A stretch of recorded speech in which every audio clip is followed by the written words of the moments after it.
हरिओम. लाओत्सेचा ताओबोध योगदास श्री जयगणेश जोशी यांचे प्रवचन. अनाथ.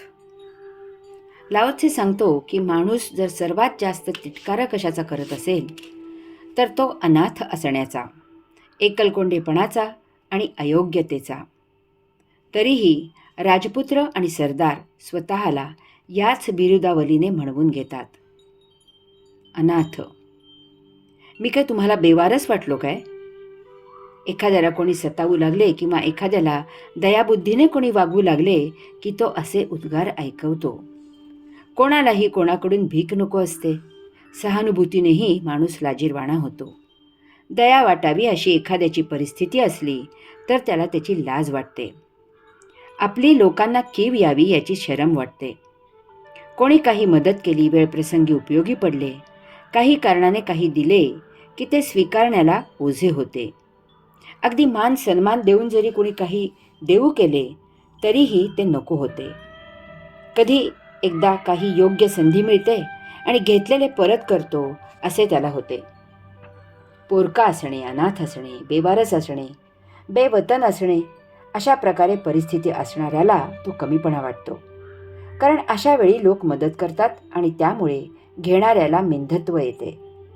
तसेच कोण कशा विचाराने मदत करत असेल याचा पत्ता लागत नाही. अनेक जण केलेली मदत चार चौघात बोलून दाखवतात. त्यावेळी मदत घेणाऱ्याचा पाण उतारा होतो. अशा वेळी भीक नको पण कुत्रावर अशी केविलवाणी अवस्था होते. माझ्या अनेक सिंधी मित्रांनी ही खंत माझ्याजवळ बोलून दाखवली आहे. अखंड हिंदुस्थानात ते सध्याच्या पाकिस्तानात राहत होते. प्रत्येकाला पिढीजात घर, जमीन असे सर्व काही होते. दुर्दैवाने फाळणी झाली. या हिंदू बांधवांना बेवतन व्हावे लागले. काही जणांना त्यांच्या आई वडिलांचा, त्यांच्या घराण्याचा पत्ता नसतो. त्यांना बालपणीच अनाथ म्हणून शिक्का असतो. यात त्यांचा काहीही दोष नसतो. दुर्दैवाने जन्मतःच त्यांना अमानुषपणे टाकून देण्यात येते किंवा काही अन्य कारणाने ते स्वतःच्या घराला, जन्मदात्यांना मुकतात. अर्थातच असे दुर्दैवी लोक अनाथ असण्याचा, बेवारस असण्याचा तिटकारा करतात. त्यांना मनापासून असे वाटते की आपल्याही पिढीजात घर, दार, जमीन जुमला असावा, वतन असावे. लाओत्से सांगतो की असे असूनही राजपुत्र, सरदार स्वतःला याच बिरुदावलीने म्हणवून घेतात. लाओत्सेचे हे असे सांगणे जरा विचित्र वाटते, परंतु याला काही कारणे आहेत. कोणताही सत्ताधीश हा जनतेच्या जोरावर सत्ता गाजवत असतो. त्याच्या एकट्याने असण्यात सत्ता असू शकत नाही. सत्तेसाठी सत्ता स्वीकारणारे त्याच्या आसपास असावे लागतात. नेता पुढे राहून कोणाला तरी मागवून नेत असतो. कोणाचे तरी पुढारी पण करत असतो. त्याला कोणीतरी सत्ताधीश असे म्हणावे लागते. दिल्लीतील नेते गल्लीतील लोकांमुळे नेते असतात. यामुळे सत्ताधीश सांगतात की ते अनाथ आहेत. मायबाप जनता नाथ आहे, सत्ताधीश आहे.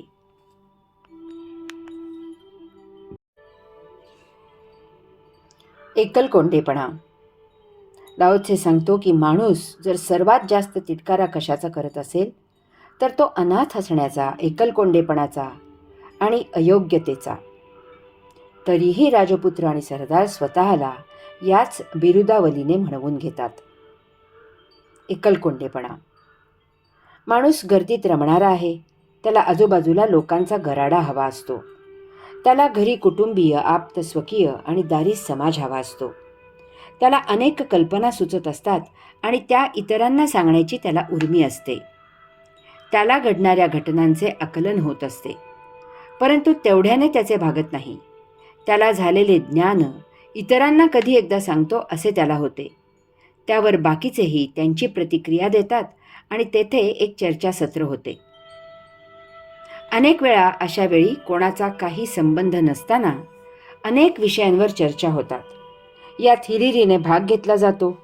काही वेळेला यामधून भांडणे होतात, ती विकोपाला जातात व मनस्य निर्माण होते, मारामारी होते. क्वचित प्रसंगी खूनही होतात. विशेष करून राजकीय विषयावरील बोलण्यातून असे प्रकार झालेले ऐकायला येतात. त्यात कोणाच्या तरी अस्मितेला धक्का बसतो आणि तो भडकतो. दोन विरुद्ध राजकीय पक्षांना मानणारे एकत्र आले की अशा भांडणांना ऊत येतो अशा वेळी मोठी गंमत वाटते की येथे ज्या दोन पुढाऱ्यांवरून भांडण असतात त्यावेळी ते दोन पुढारी तिकडे दिल्लीत एकमेकांच्या गळ्यात गळा घालून हसत हसत गप्पा मारत असतात. वृद्ध मंडळी बिचारी एकलकोंडी असतात. वार्धक्यामुळे त्यांना हिंडवत नाही. घरात बसून कंटाळतात. त्यांच्या जमान्यातील विषय नवीन पिढीसाठी कालबाह्य असतात. नवीन पिढीच्या आवडीनिवडी आणि वृद्धांच्या आवडीनिवडी यात फार तफावत असते. यामुळे वृद्ध लोकांचे आणि तरुणांचे एकत्र येणे होत नाही. तसे ते एकत्र आले तरी ते फार काळ टिकत नाही. तरुण वृद्धांचा मान राखतात, परंतु त्यांना वृद्धांइतका वेळ नसतो. वृद्धांना उपदेश करायला आवडते आणि तरुणाईला वाटते की ते काही लहान नाहीत. आधुनिक युगातील प्रगती वृद्धांना समजत नाही. त्यांनी मिळत असलेला मान मौन राहून सांभाळावा. आपण एकट्याने जन्माला येतो आणि एकट्याने मृत पावतो. याचा अर्थ आपण एकट्याने यामधील जीवन जगावे असा हा नियतीचा उपदेश आहे. एकलकोंडेपणा येण्यात आपलाही दोष असतो. आपण कधीही एकटे नसतो. अंतरात्मा आणि त्यामधून होत असलेला अनाहत ओंकार नाद ब्रह्म आपल्या सदा सोबत असतो. त्याच्याशी गट्टी जमवावी. त्याच्या इतका निरागस दोस्त नाही. लाओत्से सांगतो की राजपुत्र सरदार एकलकोंडे राहतात. जनतेत सतत मिसळले की वचक कमी होतो. राज्यकारभारासाठी वचक आवश्यक असतो. अतिपरिचयात अवज्ञा होते. हे टाळण्यासाठी सत्ताधीश जनतेत कारण परत्वेच वावर करतात. हरि ओम.